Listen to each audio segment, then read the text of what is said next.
ನಮಸ್ಕಾರ. ನಾನು ನಿಮ್ಮ ಲಕ್ಷ್ಮೀ ಹೆಬ್ಬಾಳ್ಕರ್ ಮಾತಾಡ್ತೀನಿ. ಇವತ್ತಿಗೆ ಕರ್ನಾಟಕ ರಾಜ್ಯ ಸರ್ಕಾರದ ಮಹತ್ವಾಕಾಂಕ್ಷೆಯ ಯೋಜನೆಯಾದಂತಹ ಗೃಹಲಕ್ಷ್ಮಿಯನ್ನ ಜಾರಿಗೆ ತಂದು 1 ವರ್ಷ ಆಯಿತು.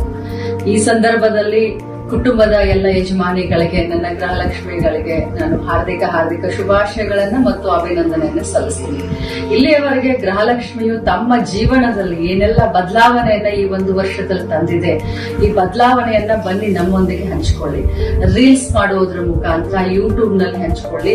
ಯಾರು ಜಾಸ್ತಿ ರೀಲ್ಸ್ ಓಡುತ್ತೆ, ವ್ಯೂಸ್ ಸಿಕ್ಕುತ್ತೋ ಅಂತ ಕುಟುಂಬಕ್ಕೆ, ಅಂತ ಯಜಮಾನಿಗೆ, ಅಂತ ಗೃಹಲಕ್ಷ್ಮಿಗೆ ನಿಮ್ಮ ಲಕ್ಷ್ಮೀ ಹೆಬ್ಬಾಳ್ಕರ್ ಕಡೆಯಿಂದ ಒಂದು ಬಹುಮಾನ 1 ತಿಂಗಳು ಅಂದ್ರೆ ಸೆಪ್ಟೆಂಬರ್ 30ನೇ ತಾರೀಕಿನವರೆಗೂ ನಿಮ್ಮ ರೀಲ್ಸ್ ಗಳನ್ನ ಯೂಟ್ಯೂಬ್ ಗಳಲ್ಲಿ, ಫೇಸ್ಬುಕ್ ನಲ್ಲಿ ಅಥವಾ ಇನ್ಸ್ಟಾಗ್ರಾಮ್ ನಲ್ಲಿ ಹಂಚಿಕೊಳ್ಳಿ.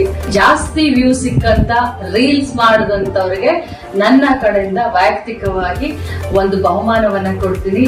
ಹರಿಯಪ್ ಮೊದಲ 50 ಜನರ ದಾರಿಯನ್ನ ನಾನು ಕಾಯ್ತಾ ಇರ್ತೀನಿ. ಖಂಡಿತವಾಗ್ಲೂ ತಾವೆಲ್ಲರೂ ಈ ಒಂದು ರೀಲ್ಸ್ ಮಾಡೋದ್ರ ಮುಖಾಂತರ ಈ ಒಂದು ಗೃಹಲಕ್ಷ್ಮಿ ಯೋಜನೆಯಿಂದ ತಮ್ಮ ಜೀವನದಲ್ಲಿ ಆದಂತ ಬದಲಾವಣೆಯನ್ನ ನಮ್ಮೆಲ್ಲ ಕರ್ನಾಟಕ ರಾಜ್ಯದ ಜನರ ಜೊತೆ ಹಂಚಿಕೊಳ್ಳಿ. ತಮ್ಮೆಲ್ಲರಿಗೂ ಶುಭಾಶಯಗಳು. ನಮಸ್ಕಾರ. ಎಲ್ಲರಿಗೂ ಒಳ್ಳೆಯದಾಗಲಿ.